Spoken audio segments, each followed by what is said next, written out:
No chapters happening. Everything is freezing and it's only getting colder. This could be a thing. We gotta go see this. Did you traumatize the dog? He can only do so much. This needs no sequel. This should get no sequel. We only see the faces of dead humans. I think I knew it was coming, but I still chose. We are less intimidating than men. Hi guys, welcome back to another Nerd Rants video. I fully intended to make a video for last week, and then life happened and nothing got recorded, as seems to be happening so often lately. But it's okay. I'm going to make up for the fact that I missed last week and the fact that I will be missing next week due to camp by reviewing 3 different things in this video. They are not there's really no connection between any of them, except I got 2 of them from my brother to partake in. We have 1 book, 1 movie, 1 short little show that I've technically caught up with, I think, not actually finished. Okay, so I suppose we go in order of when I finished these. The first thing, we'll start with the book. My brother Reis is not a reader. He has some books, but he doesn't really sit down and read them. It's not his biggest interest. He's not a bookworm. I literally got the box set for the Chaos Walking trilogy, and so then I had an extra first book, and I gave it to him because I figured he'd really enjoy the story, and he said, cool, another book for me to pretend I've read. So that's kind of where he's at as far as reading and books go. So he gave me one of the few books he has. He gave me The Road by Cormac McCarthy. Cormac McCarthy does not like chapters or punctuation. So there are periods, there are commas, and that there's apostrophes, and that is it. No quotation marks. Well, there's obviously like a question mark, because that's kind of important, but like there's no exclamation points that I noticed. There's no colons, no semicolons, no quotation marks. There's limited paragraph breaks, honestly. It's just sort of, he returns the line. There's not too much of a tap going on, so if you're not careful, you might miss the fact that it switched speakers because it's a new paragraph, not just a new line. But once you get used to the format, it's very easy to read. It's just a little jarring when you first start to have no chapters happening. Like, there's breaks. There's like the little dot. Here's where you can stop, a good spot to stop. But yeah. There are sections, and where's one of the breaks? And there are little dot breaks. I'm sure you can't see that because they're tiny. But beyond that and the bare minimum punctuation, there's nothing fancy going on, which is fine. It works fine. It's just very different from any other book formatting, so it's a little jarring, but it's good. It's a very simple story. It's a father and son walking through the ravaged dystopian remains of the world that got fully burnt to a crisp, and then because of ash and smoke and all that, now it's frozen. Everything is freezing and it's only getting colder, and so they're on their way south for the final hope that there's something there, that there are people, that there's a sustainable living environment, literally any hope as far as survival goes. So they're going down the road, they're struggling to find supplies, they are running into people who have gone a little crazy and out of desperation and eat other people. Like, there's some graphic moments in this book, and just cause it's like desperation led them to cannibalism. And so seeing the aftermath of that and seeing the aftermath of them slaughtering each other, because everything is frozen. So it's like, it's basically stuck there forever. It doesn't really decompose because it's too cold. Yeah, there's some graphic scenes.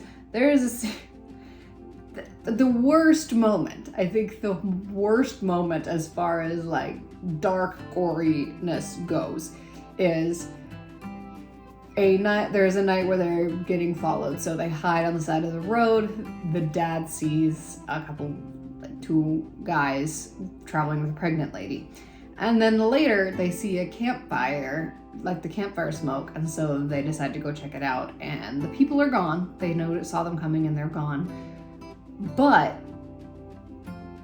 what is left behind is a charred, gutted, beheaded infant.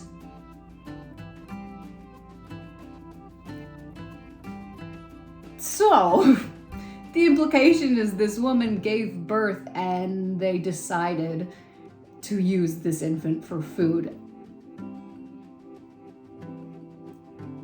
But then they got interrupted, and so this half-cooked, disemboweled baby is left behind. It is the darkest moment, I think, in the entire book. I think that's, objectively speaking, I could be slightly biased as a daycare provider who works with infants and toddlers on a daily basis, seeing just the monstrosity of it, but I think it's pretty objective that that's probably the worst thing that happens in this book as far as goriness goes. So that's great. Yeah, that's great. It's one of these books where the goriness is just like, oh. Because most of the time I'm almost concerningly okay with gore.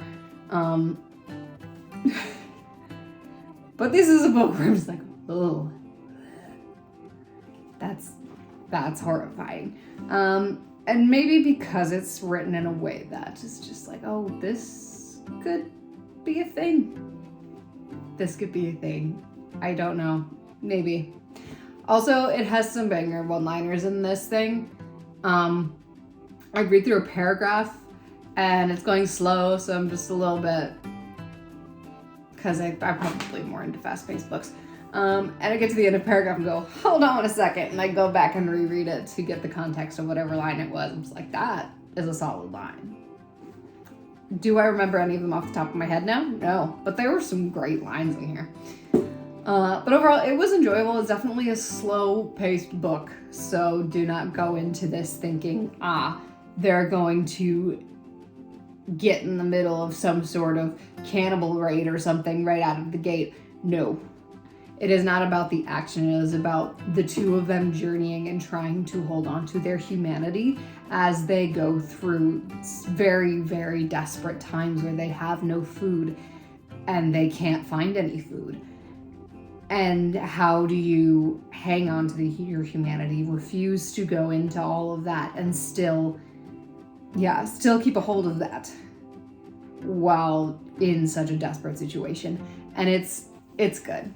It's good. And seeing the kindness of the boy, a kindness that should not exist in this reality because he was born and raised in the midst of all of this. It's like a kindness that you would not expect to exist in this new world, especially in a boy who's raised in this and whose mother just kind of wandered off and let herself die because she lost hope. Like, it's not something the character you expect from him. And even as his father goes on and you see how he's lost some hope but is trying to portray that he still has it.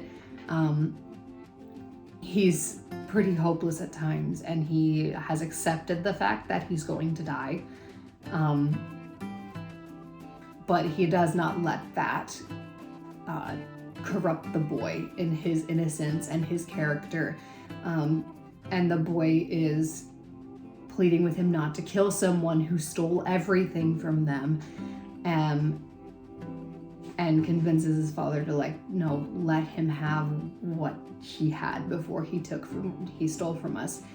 And even beyond that, wanting them to help them and be like, no, what can we give them? And having that character in this world where it's like, no, there's nothing. If you have stuff, you need to keep it for yourself, because who knows when you're gonna find another meal. It's a very cool book, and a very, very deep conceptual book. Like, the characters don't even have names. It's very much about the journey they're taking and who they are as people, and not about, hey, this person with this name or this action part of the story or any of that. It's very much about their journey and their goals.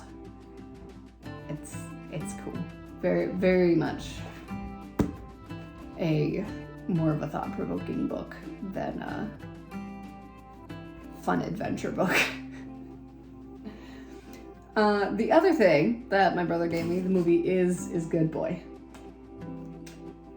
I was very intrigued by this movie when it was coming out in theaters, but never got the chance to go see it just because of life. And this was one that my brother and I were both like, we gotta go see this. This is like horror movie with dog main character. Like, we gotta go see this. And then we didn't get to go see it, so he bought it, and then he watched it and went, yes, take this, watch it. I was like, I will. And my husband did actually watch this with me.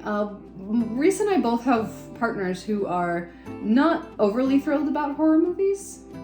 I think my husband's a little more open to it than my brother's soon-to-be wife, but neither of them are like, ooh, yes, horror movie. I'm kind of Reis's person for that. Like, he went to go watch Backrooms with my oldest brother and one of his friends who doesn't like horror movies but continues to put himself in situations where he's like, let's go watch a horror movie. And they're both just sitting there thoroughly terrified, from what I can tell. And Reis is just like, this is so cool, and they're both staring at the screen going, I have not seen Backrooms yet. That is on the list of things to do. So I don't know which camp I'd be in, but I think I'd be closer to Reis's camp just based on how I have reacted to other horror movies that we have seen together. But this, oh, but Good Boy. First of all, Oscar-worthy performance from this dog. Indy, oh my gosh, well done. Very well-trained dog. It makes me think of that moment in Shang-Chi where they have, I forget his real name, but the guy who played the Mandarin in Iron Man 3, he shows up again, and he's talking about how he wanted to become an actor because of the Planet of the Apes movies. And he's just like, no, the apes were simply acting like they were riding horses, and just this gross misunderstanding that it's mocap and not actual apes. And that's how he wants to get into acting. And the level of this dog's acting reminded me of that scene. He did so good. Like, there are moments where the dog's straight up showing emotion of terror, and it's like, he's doing so good. One, did you traumatize the dog? Or is he just trained enough that you can get him to show specific emotions? It's so good, and it's so interesting to have this different perspective because the dog catches on to all of this almost immediately. It's like I don't know if it's specific. I haven't watched quite enough horror movie to know if this is specifically a trope or anything, but the dog knows what's going on. The dog has like a sixth sense for the paranormal. We see it in the Conjuring movie where the dog is just like, nope, I ain't going in this house, and then he dies because something paranormal is happening. So the dog immediately knows that something is off. Like, we open with the guy, his owner is sick, and has to go to the hospital, and then he gets out and then goes off to his grandpa's house, which is supposedly haunted, to recuperate. From the first scene, the dog knows something is wrong. He's looking in the corner where the shadows are being weird, and he moves closer to his owner right as the owner starts coughing up blood. So the dog knows what's going on, and it's so interesting to see how the dog is like seeing things progress, straight up having visions and dreams of what's about to what's going on, or what happened to his owner's grandpa and his dog, and him knowing, having this like sixth sense basically about everything that's going on, and seeing it all before the owner realizes anything weird is happening, and yet being, to a large degree, helpless to really do anything about it, because he can't communicate with his owner what's going on. He doesn't have opposable thumbs, so if he gets trapped behind a door, he can't really get in the door, whether it's unlocked or not. He has to find another way around. He can only do so much. And just seeing that progress, and we get to the end, and he can only do so much, and all of a sudden we get to the end and it's not enough. He loses his owner. Spoiler alert. If you don't know that I spoil things by now, sorry. But to the point where he straight up loses his owner because he can't do enough physically to save his owner, to stop this thing from possessing him and taking his life. Literally taking his soul and dragging it into presumably some kind of hell. And it's a very sad ending.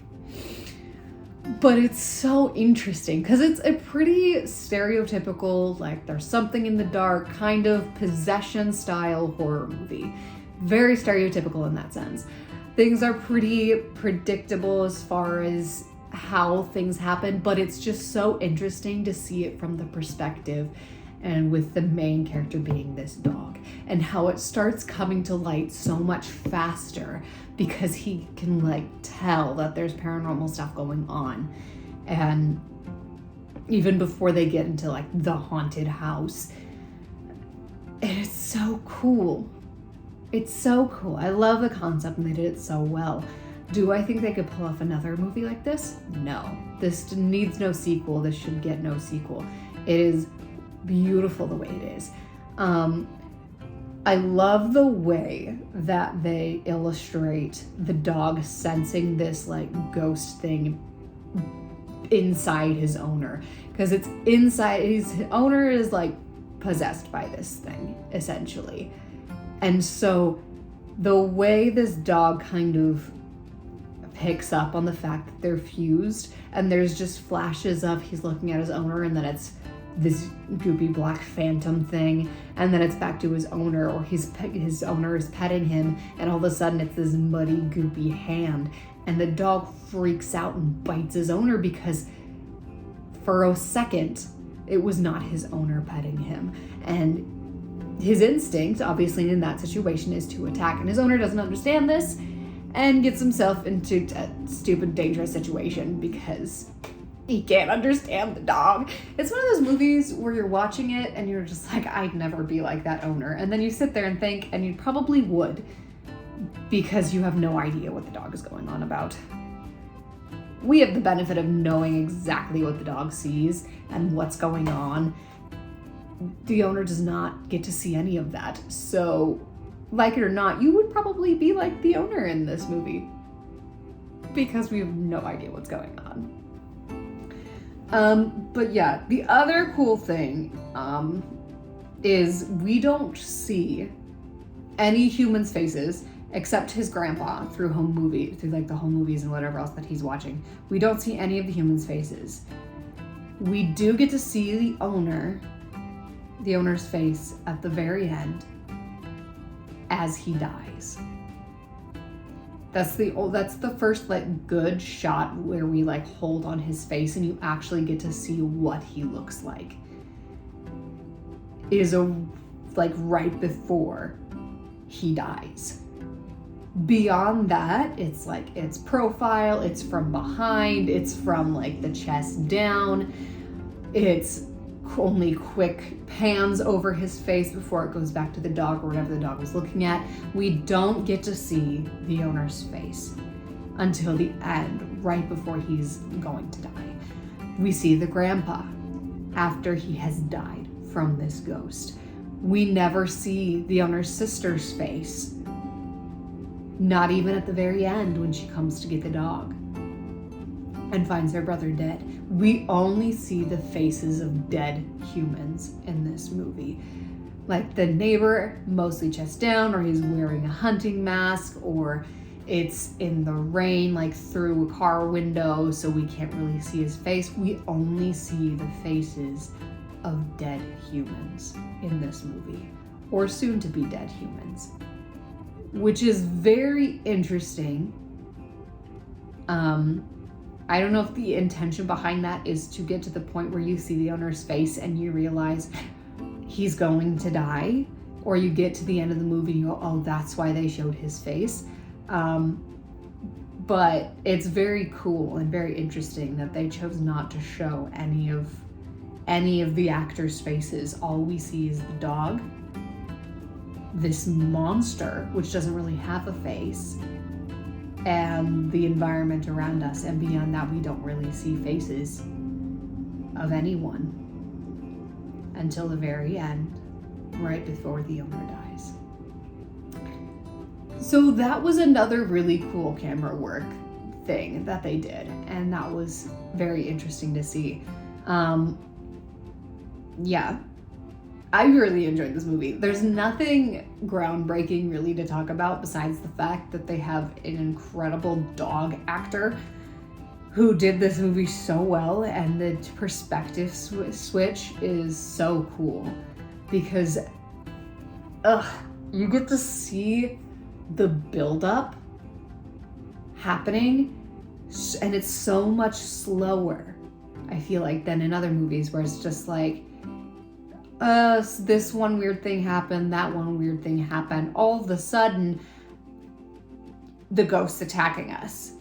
Whereas in this, there's visions, there's weird shadows moving, the dog is seeing things or hearing things, or we're about, I think, either a third or a halfway through the movie when he has his first vision. And there's build up even before that, because they're building up from the beginning of the movie when the guy first gets sick, because he is sick because of this demon, ghost, whatever, feeding off of his life force. I don't know. I had a lot of fun. It was a fun time. It wasn't like super scary necessarily, because again, it's very predictable, very stereotypical horror movie, but it's very well made, and it's very cool to watch with this perspective switch.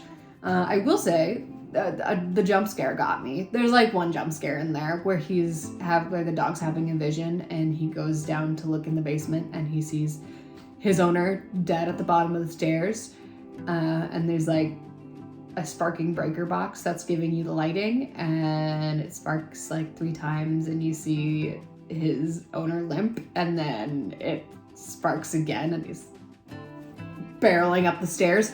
That got me. I will admit I jumped at that part. I think I knew it was coming, but I still jumped. I still jumped. But yeah, it was good. I enjoyed it. Very fun. Very fun. And then the last thing, this one's not connected in any way, shape, or form. It is a YouTube fantasy series that I discovered called Ren, the Girl with the Mark. I'm going to lead this off with any problems I have with the show are due to the fact that it doesn't have the budget to have a longer runtime.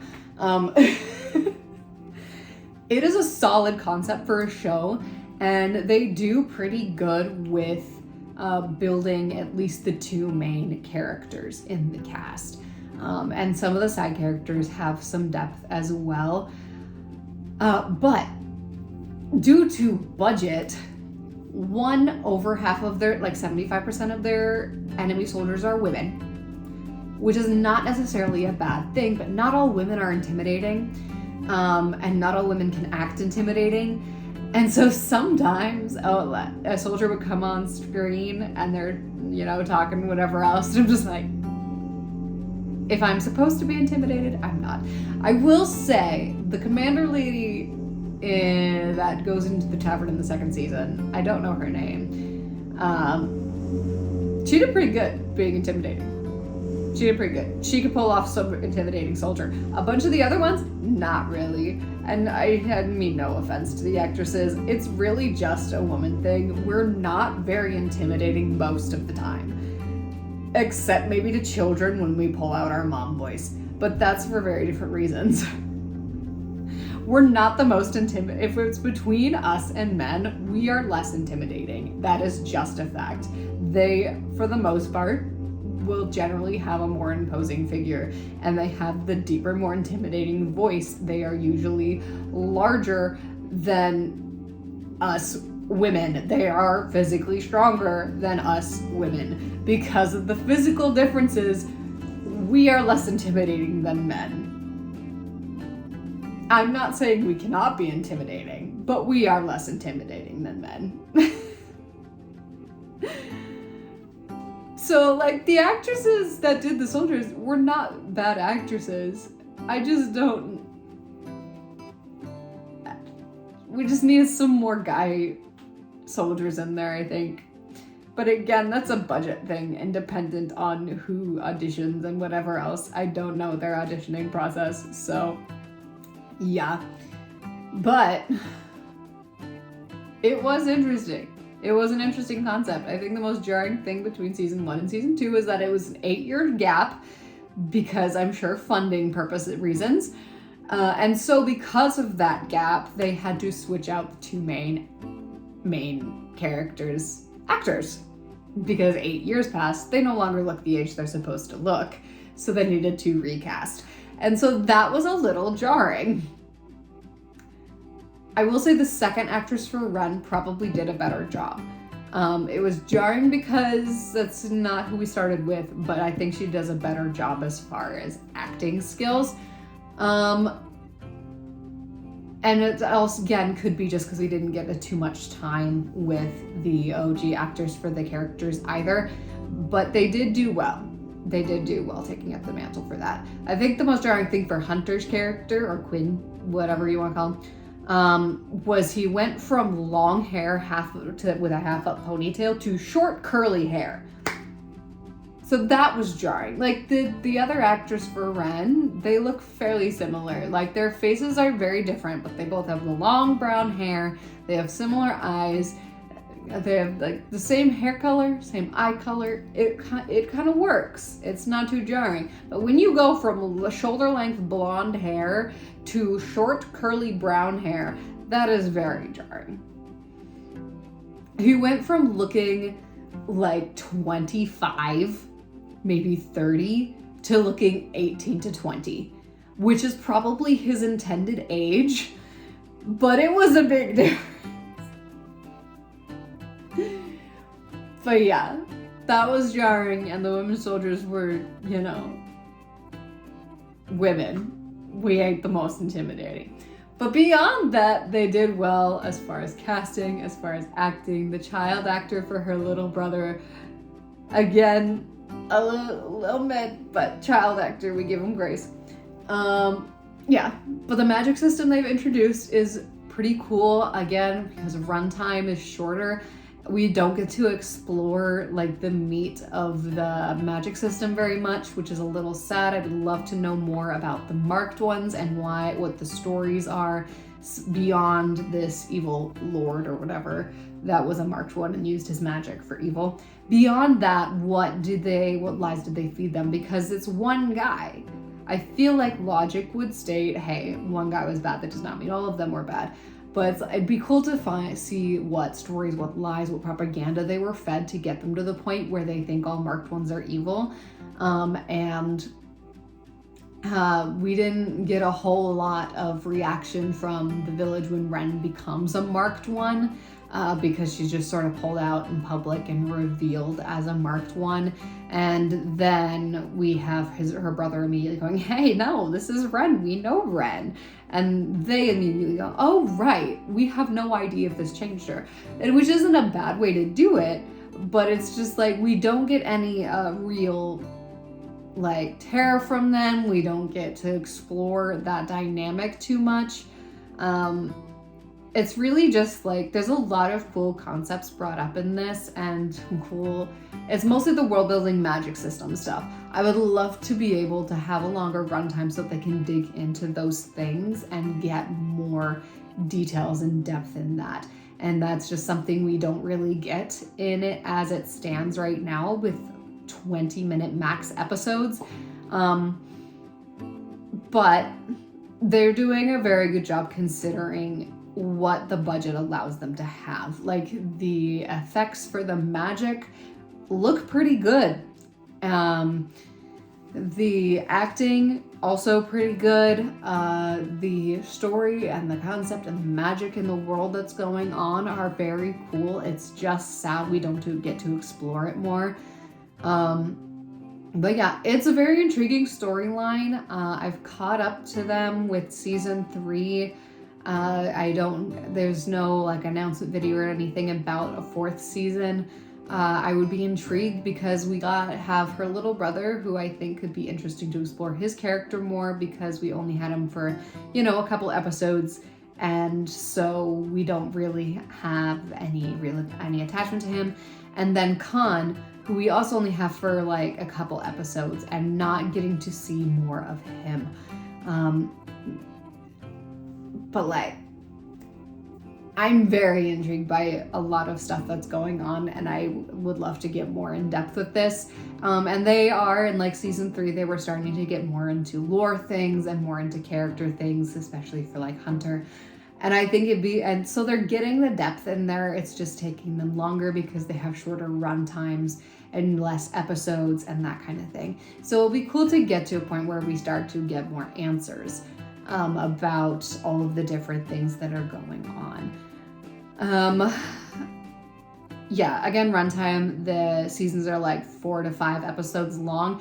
Because of that, it feels like we have like a season of episodes, like an episode's arc versus a season. Yeah, which is a little sad. It'd be fun to get side quests happening with them, or just filler episodes where we get more of lore or world building or that kind of thing. But again, their runtime and their funding probably don't really allow that. So it's a little unfortunate, but it'd be fun to get to a point where we get a version of the show or whatever that is, a season where they have more funding or whatever, where they can have a season that is a decent length, and they can have the filler episodes, have the side quests, have us digging into these things that we keep introducing, but we don't get a lot of time to sit with. But yeah, it's a random, fairly enjoyable show that I found on YouTube. So that's interesting. I've been watching really random like YouTube shows. Some of them are not like specific to YouTube, but I'm watching them on YouTube because that's where they're getting uploaded. Like the people that upload all the H2O Mako Mermaid stuff, they are also uploading the Athena, which is a ridiculous fashion school show where we're really just focused on the main character and her like personal problems as she journeys to discover, I am meant to be a fashion designer, not a model, and dealing with the baggage from her past and college. Yeah, it's ridiculous, and it's not a great show, but it's fun. because we get illustrations of like what's going on in her mind, because her internal monologue is the narration. So some of the times the illustrations and whatever else that's going on in her head are kind of fun. The other random thing, wolf blood. Wolf blood is a cheese. It's like, it's H2O, just add water. If it were werewolves. It's it's just ridiculous shenanigans that they're getting into as these two werewolf teenagers trying to keep their secret from everybody. It's not great quality. It's super ridiculous, but it's just kind of fun. So that's what I have been up to for like the last month and a half. Yeah. Again, I'm sorry I've been so inconsistent lately. Life has been a little bit crazy. My younger brother got married last month. My older brother is getting married in August. I got married in September. There's just life things happening. We are surprisingly busy for an introvert and a homebody. Like,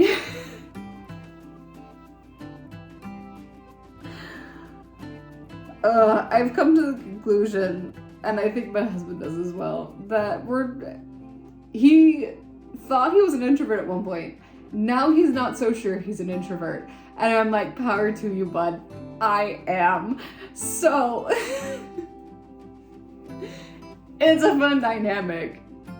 He has all the things that he does, and I get to go along on those, and then I have the things that I pop up and do every once in a while. So then it just combines into a bit of a hectic, busy mess. So I don't know if I will get a video out in 2 weeks, because I will not get it out next week, because I will be at camp. And I will be getting home from camp on that day. So I will not be posting a video next week. The week after, we'll see. I've also been really slack on my audiobook channel because I reached the end of my Forgotten Daughter trilogy, and I'm not sure if I want to jump into the Dancing with Death like sequel trilogy for that, or if I just want to figure out some original story content to do. I think it would be fun. I'm trying to get into using my free time more for writing and reading and that kind of thing, and being creative instead of doom scrolling. So that's my personal goal right now, is being more creative in my free time, what little I have. And so hopefully I can make some progress on my original stories and have something to show the world and give the world. But for now, we be inconsistent and we be figuring out what normal is. Because my husband also just graduated college last month, and so he is waiting to start his job in like 2 weeks. So that's also been fun. Yay, adulting. That is my life update. I hope you guys enjoyed my kind of slew of rants. Nothing too crazy this time around. But yeah, feel free to continue the conversation in the comments. If you have watched Ren, the Girl with the Mark 1, I'm surprised you've heard of it. I feel like there's not that many of us. Or if you have watched Good Boy or Read the Road. I'm so down to discuss those with you. It's always a fun time.